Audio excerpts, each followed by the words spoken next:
Assalamu alaikum, Imran. First of all, thank you for giving a whole generation of Pakistanis the hope for a better Pakistan.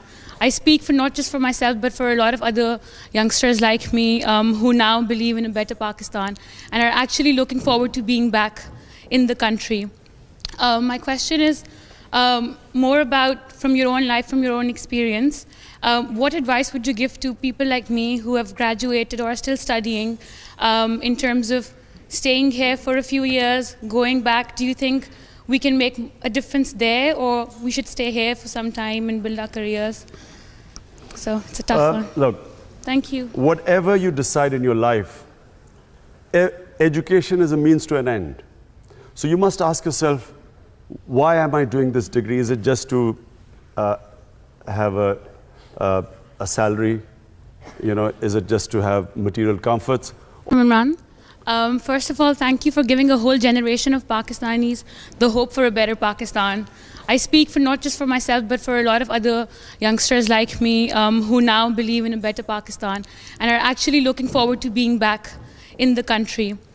My question is more about from your own life, from your own experience.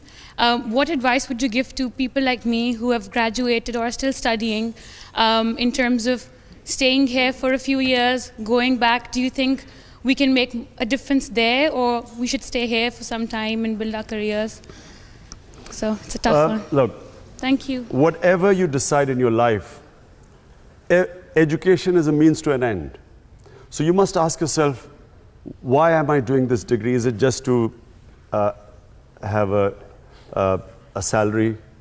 You know, is it just to have material comforts?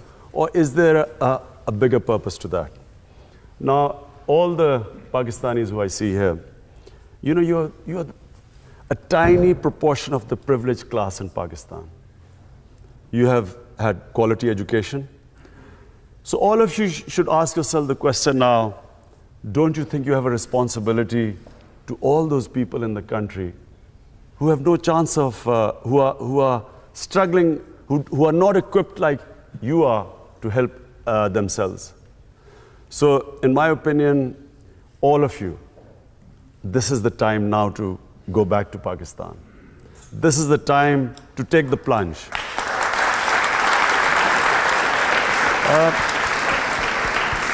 And while a lot of you think it's the worst of times, in my opinion, it is the most exciting time in Pakistan, because it's a time for change. Wherever you go in the country, and there was a recent survey, the International Republican Institute survey, 89% of people in the country want to change today. So it is the best time for a movement for change. And so this is an exciting time. You should participate in this movement, because one day you'll tell your children you were the movement that built a new Pakistan.